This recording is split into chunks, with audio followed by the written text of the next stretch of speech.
Prenons un temps de prière avant de commencer cette prédication. Père Tout-Puissant, Dieu miséricordieux, nous voilà rassemblés, nous tes enfants, pour partager et écouter ta parole. Que cette parole porte ses fruits, que cette parole nous fortifie, que cette parole nous permette de mieux te connaître, de mieux t'apprécier et de mieux suivre tes pas dans lesquels tu as envoyé Jésus pour que nous puissions le suivre. Au nom de ton Fils, Jésus. Amen. Alors, la lecture de ce jour se fera en fait dans le livre de Luc, chapitre 7, du verset 36 au verset 50. Est-ce que vous m'entendez bien? D'accord, merci. Un pharisien invita Jésus à manger. Jésus se rendit chez lui et se mit à table. Survint une femme connue dans la ville pour sa vie dissolue. Comme elle avait appris que Jésus mangeait chez le pharisien, elle avait apporté un flacon d'albâtre rempli de parfum. Elle se tint derrière lui, à ses pieds. Elle pleurait. Elle se mit à mouiller de ses larmes les pieds de Jésus. Alors, elle les essuya avec ses cheveux et en les embrassant, elle versait le parfum sur eux. En voyant cela, le pharisien qui l'avait invité se dit: si cet homme était vraiment un prophète, il saurait quelle est cette femme qui le touche, que c'est quelqu'un qui mène une vie dissolue.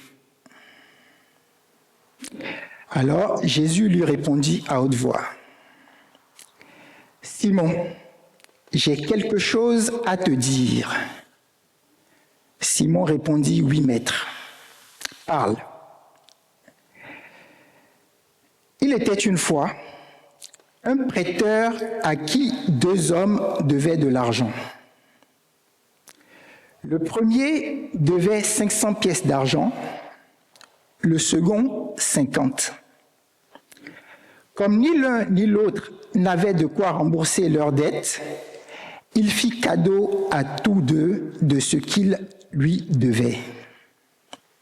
À ton avis, lequel des 2 l'aimera le plus? Simon répondit: celui, je suppose, auquel il aura remis la plus grosse dette. Voilà qui est bien jugé, lui dit Jésus. Puis, se tournant vers la femme, il reprit: tu vois cette femme? Eh bien, quand je suis entré dans ta maison, tu ne m'as pas apporté d'eau pour me laver les pieds. Mais elle me les a arrosés de ses larmes et les a essuyés avec ses cheveux. Tu ne m'as pas accueilli en m'embrassant, mais elle, depuis que je suis entré, elle n'a cessé de couvrir mes pieds de baisers.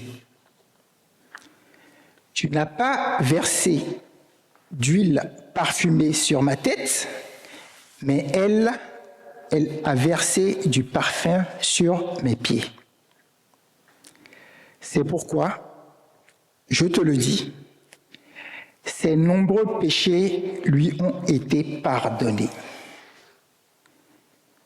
C'est pour cela qu'elle m'a témoigné tant d'amour. Mais celui qui a eu peu de choses à se faire pardonner ne manifeste que peu d'amour. Puis il dit à la femme: tes péchés te sont pardonnés. Les autres invités se dirent en eux-mêmes: Qui est donc cet homme qui ose pardonner les péchés? Mais Jésus dit à la femme, parce que tu as cru en moi, tu es sauvé. Va en paix. Donc, voilà l'histoire que nous allons partager ensemble ce jour. Je vais d'emblée parler du fil conducteur. Je dirais que dans cette histoire, Jésus nous appelle à une repentance sincère.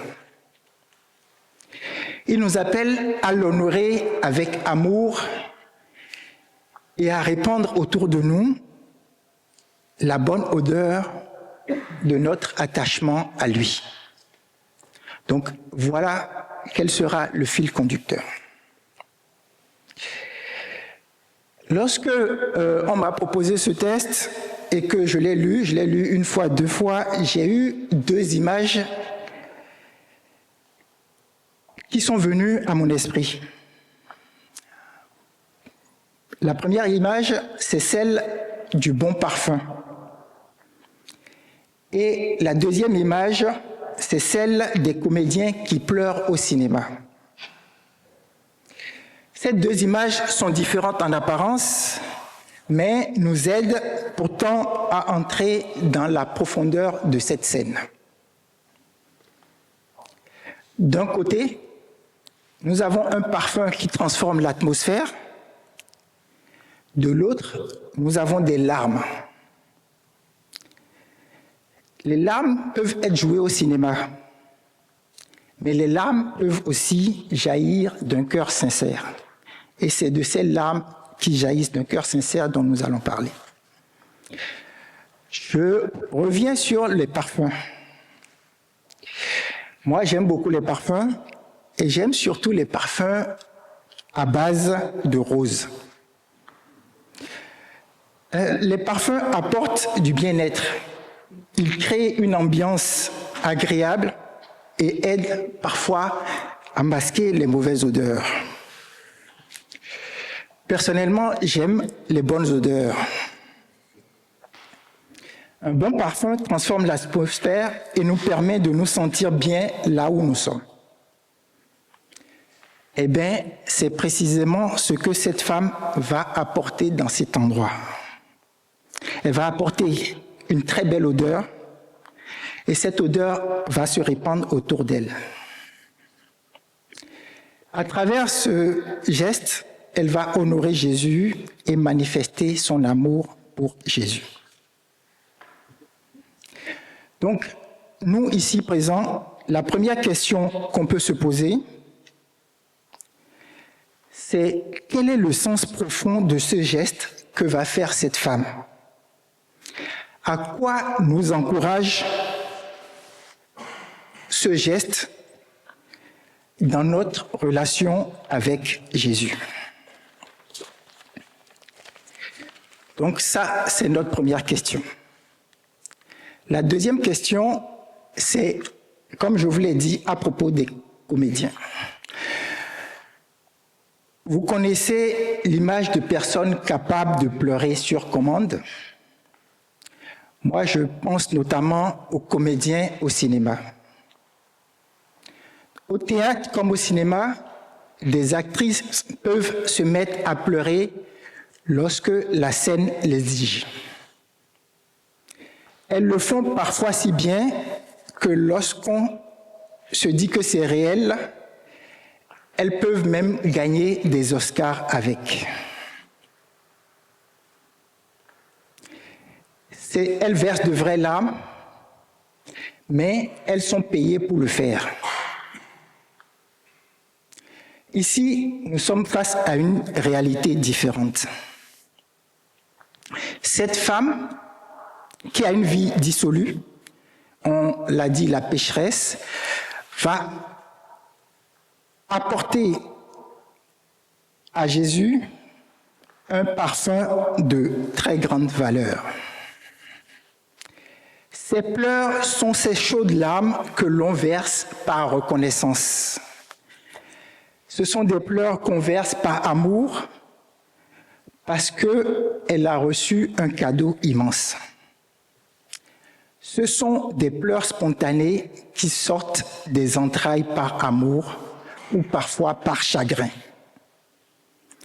Mais ici, il s'agit de pleurs d'amour. Voyez-vous, Jésus ne lui a pas encore déclaré publiquement le pardon de ses péchés, mais elle vient essuyer les pieds de Jésus. Elle ne vient pas essuyer les pieds de Jésus avec une serviette, mais avec ses cheveux. Je pense que cette femme avait prévu le parfum, mais pas les pleurs. Elle n'avait pas prévu, je pense non plus, d'essuyer les pieds de Jésus. Lorsqu'elle voit que ses larmes mouillent les pieds de Jésus, elle accomplit alors un geste spontané d'amour sans aucune honte. On ne peut pas pleurer spontanément de cette manière sur commande. Forcément, elle connaît Jésus. Et ses pleurs sont sincères, loin de toute comédie. Ses pleurs viennent du cœur et elle rend hommage à Jésus. Alors, quel sens ont ces pleurs? À quoi nous encouragent ces pleurs dans notre relation toujours avec Jésus? Car ici, c'est Jésus notre fil conducteur. Pour répondre à cette question, nous allons d'abord nous tourner vers Simon, vers notre femme pécheresse et vers ce que nous dit Jésus. Alors, qu'est-ce qui anime Simon le pharisien? Simon était un personnage qui avait les moyens d'inviter Jésus. Jésus lui-même lui donne un nom, il l'appelle Simon. Contrairement à cette femme qui n'est désignée que par un qualificatif négatif, femme à la vie dissolue, Simon est identifié et Simon est reconnu. Simon faisait partie des pharisiens. Ce sont, nous dit la Bible, des religieux très rigoristes qui ajoutaient d'autres lois à la loi de Moïse pour être sûrs de tout faire correctement. Ils étaient souvent orgueilleux et se pensaient justes devant Dieu grâce à leur observation rigoureuse de la loi. Ces pharisiens se mettaient à l'écart de ceux qu'ils jugeaient impurs ou ignorants. Cependant, Simon reconnaît tout de même que Jésus est un maître. Au verset 40, Simon dit « Maître, parle ». Les pharisiens pensaient donc ne pas avoir besoin du pardon ni de la grâce. Ici, faisons un rapide rappel du passage lu la semaine passée dans Luc 7, versets 18 à 35 par le pasteur Olivier Raoul Duval. Lorsque Jean-Baptiste envoie des disciples interroger Jésus, le texte parle justement des pharisiens. Luc 7, verset 30 dit « Mais les pharisiens et les docteurs de la loi, en ne se faisant pas baptiser par lui, ont rendu nul à leur égard le dessein de Dieu. » Donc, ces pharisiens ne se sont pas fait baptiser par Jean.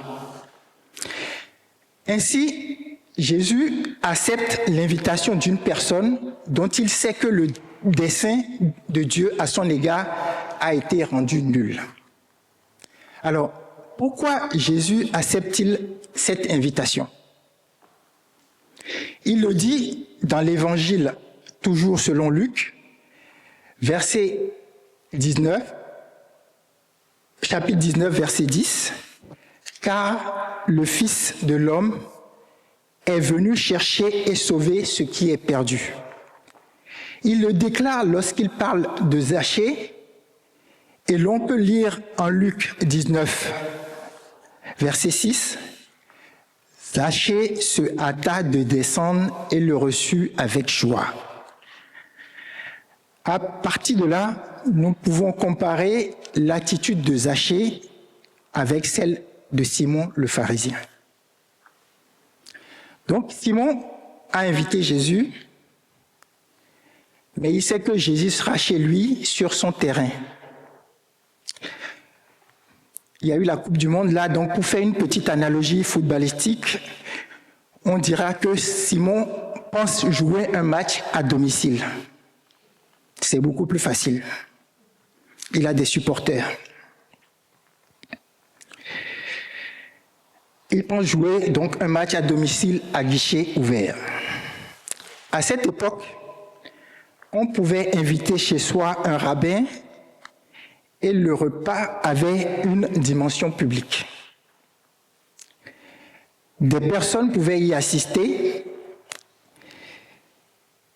Les invités qui étaient du premier siècle mangeaient, tandis que d'autres autour pouvaient écouter les discussions. Simon est donc un personnage public, membre du groupe des pharisiens, qui pouvait se permettre d'inviter Jésus. Alors pourquoi l'invite-t-il ? Il l'invite probablement pour le juger, pour évaluer sa sainteté et sa connaissance de la loi.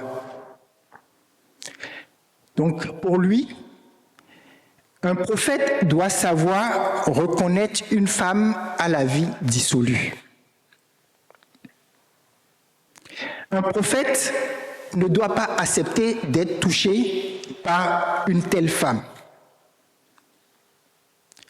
Bref, je pense qu'il aurait aimé probablement que Jésus chasse cette femme.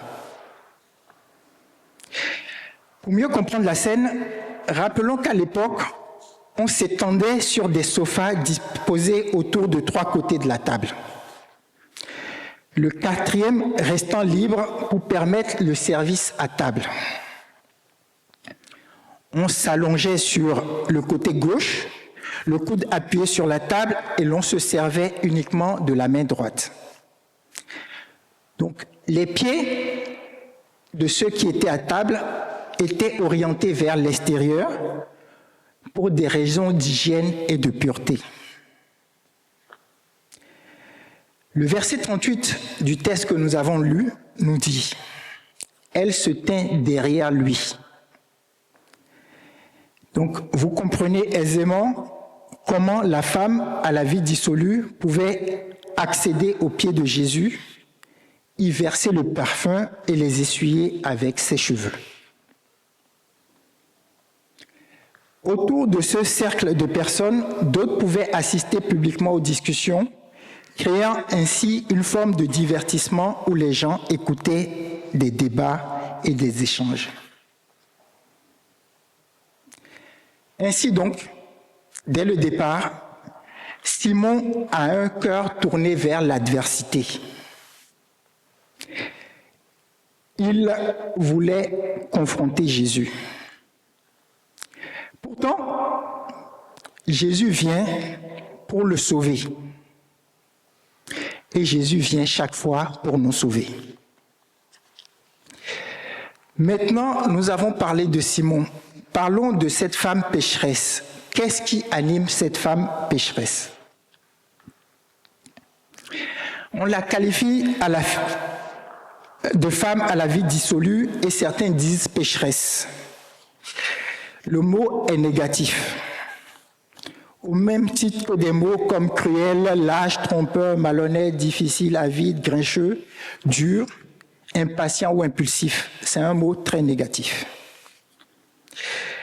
Comme Jean-Baptiste depuis sa prison, cette femme a probablement entendu parler de Jésus. Elle a entendu qu'il allait se rendre chez Simon. Elle a dû voir ou entendre qu'avec Jésus, les aveugles voient, les boiteux marchent et les démons sont chassés. Cette femme, c'était une femme prévoyante. Elle vient voir Jésus avec un parfum d'albâtre. Quels étaient les péchés de cette femme? Le texte que nous avons lu ne nous le dit pas clairement. Certains pensent qu'elle était une prostituée, mais peut-être qu'elle s'était simplement détournée de Dieu. Ce qui frappe cependant, c'est qu'elle était connue défavorablement comme une femme à la vie dissolue. Cette femme avait entendu l'enseignement de Jésus, elle l'avait entendu enseigner sur le pardon et sur le royaume de Dieu. Elle l'avait probablement vu faire des miracles. On ne sait rien de la vie de cette femme avant qu'elle découvre qui était Jésus. En tout cas, cette femme, elle n'avait pas de solution par rapport à sa culpabilité. Devait-elle aller voir les pharisiens?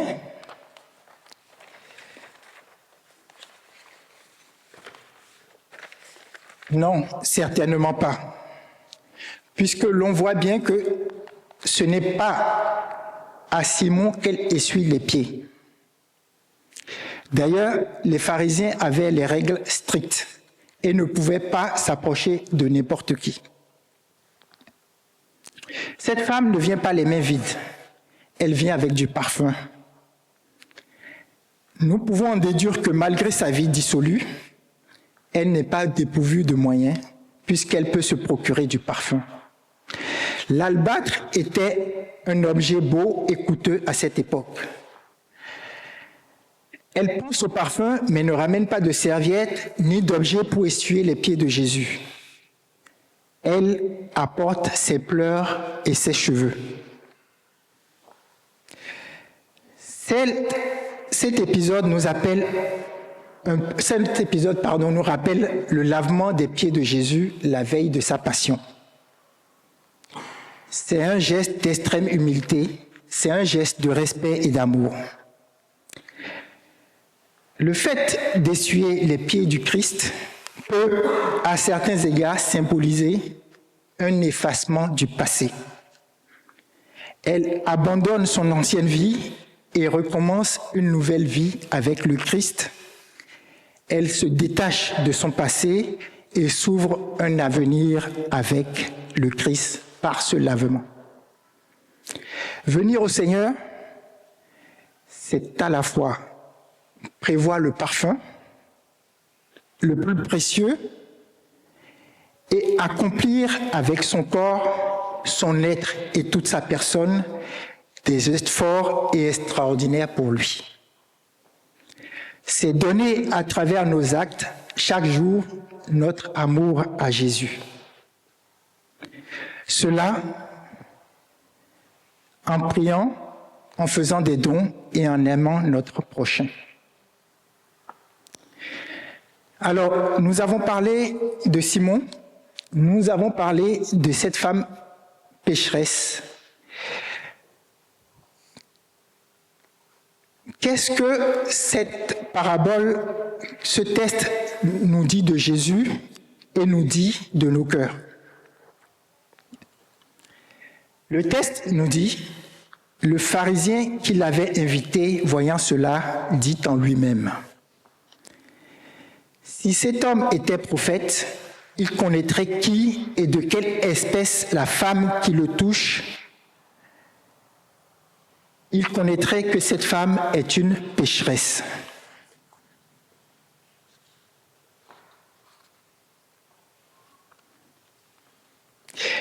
Donc, je reviens à notre texte et Jésus de citer la parabole. Et je répète la parabole. Il était une fois un prêteur à qui 2 personnes devaient de l'argent. Le premier devait 500 pièces d'argent, le second 50. Comme ni l'un ni l'autre n'avaient de quoi rembourser leurs dettes, il fit cadeau à tous deux de ce qu'ils lui devaient. À ton avis, lequel des deux l'aimera le plus ? Simon répondit, celui, je suppose, auquel il aura remis la plus grosse dette. Voilà qui est bien jugé, lui dit Jésus. Simon, dans son cœur, a jugé sévèrement cette femme. Il ne se réjouit pas qu'elle se répente de ses fautes. Il voit dans l'accueil que Jésus réserve à cette femme la preuve qu'il n'est pas prophète. Pour Simon, c'est un scandale que Jésus se laisse approcher ainsi par elle. Il ne réalise pas qui elle est vraiment, cette femme à la vie dissolue. Simon ne réalise pas, car cette femme, Jésus le dira bien, apporte à Jésus un cœur d'amour, un cœur de joie, et il apporte un parfum agréable. Simon ne réalise pas non plus qui est Jésus. Jésus amène Simon à changer son regard sur cette femme. Jésus montre que sa dette a été payée. Et 2 fois, il dit qu'elle a été pardonnée. Une première fois, il le dit à Simon, c'est pourquoi je te le dis, ses nombreux péchés ont été pardonnés. C'est pour cela qu'elle m'a témoigné tant d'amour. Ensuite, il le dit directement à la femme, parce que tu as cru en moi, tu es sauvée, va en paix. Cette femme va montrer de la passion, elle va montrer de l'exaltation. Elle déploie un amour profond et Jésus est le prophète du pardon et de la remise des dettes. C'est immédiat, c'est pas pour demain et c'est sans appel. Seigneur, viens toucher ma vie. Cette parabole nous appelle à nous repentir et nous appelle à être exaltés à suivre Jésus. Elle nous appelle à ne pas avoir honte devant tout le monde de suivre Jésus. Comme cette femme n'ayant pas honte. Cette femme est sincère dans son cœur, mais les autres ne voient pas cela, ils ne voient que l'apparence. En lui pardonnant, Jésus montre que Dieu voit au-delà des apparences. Il voit le fond de notre cœur. Le Seigneur sait ce qui se passe dans notre cœur. Combien de fois, vous, moi, nous regardons une personne en la jugeant sur sa façon de s'exprimer ou sur son comportement. Pourtant, la personne que nous jugeons peut avoir un cœur débordant d'amour et de compassion. Oui, le Seigneur regarde d'abord au cœur. À chaque fois, c'est au cœur qu'il regarde. Pour la veuve pauvre, comme pour la pécheresse, il nous appelle à de sincères repentances. Aimons-nous Dieu? À quel point l'aimons-nous? Ce récit poignant de la femme pécheresse faisant irruption chez Simon, le pharisien, pour pleurer aux pieds de Jésus, met en lumière une réalité profonde. Cette femme a vu dans le regard de Jésus un regard rempli de grâce. C'est à cette grâce que Jésus nous appelle, nous, aujourd'hui, qui sommes réunis aujourd'hui.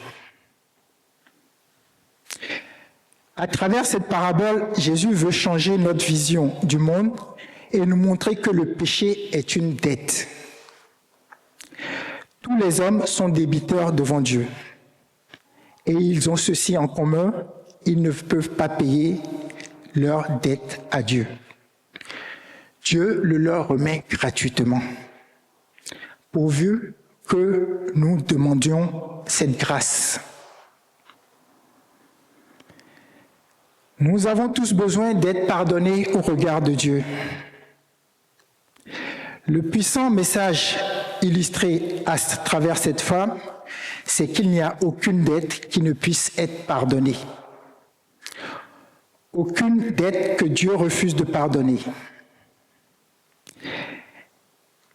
La grâce de Dieu est plus grande que n'importe quel péché et il ne rejette jamais celui qui vient à lui en reconnaissant ses fautes. Dieu prend plaisir à lui pardonner et à le purifier. Pour conclure notre test de ce jour, je dirais qu'il faut que nous apportons avec reconnaissance, joie et amour notre parfum au Seigneur. Ce parfum symbolise notre conversion et notre foi en Jésus. Réjouissons-nous de sa présence. C'est pourquoi, je te le dis, ses nombreux péchés lui sont pardonnés. Oui, oui, oui, 3 fois oui, le Seigneur a le pouvoir de pardonner les péchés. Venons devant lui avec un cœur rempli d'un doux parfum, avec amour et sincérité. Jésus, il inverse les raisonnements et nous dit ici que peu importe notre péché et peu importe nos fautes passées, nous pouvons venir à lui avec un cœur pur et il nous pardonne nos fautes. Ce test, quand je l'ai lu, montre comment Jésus nous appelle à être humbles. Voyez-vous, ce n'est pas le pharisien pourtant attaché aux traditions qui applique vraiment la parole de Dieu. C'est cette femme que l'on disait avoir une vie dissolue qui les incarne par son amour, son humilité et sa foi en Jésus. Alors, chers frères et sœurs, Jésus pardonne les péchés et sans le pardon des péchés, le royaume des cieux est fermé. Alors, le royaume des cieux s'est approché de cette femme par son amour pour Jésus. Comme cette femme, à travers notre agissement, que Jésus nous pardonne nos péchés et que le royaume des cieux soit notre objectif. Amen.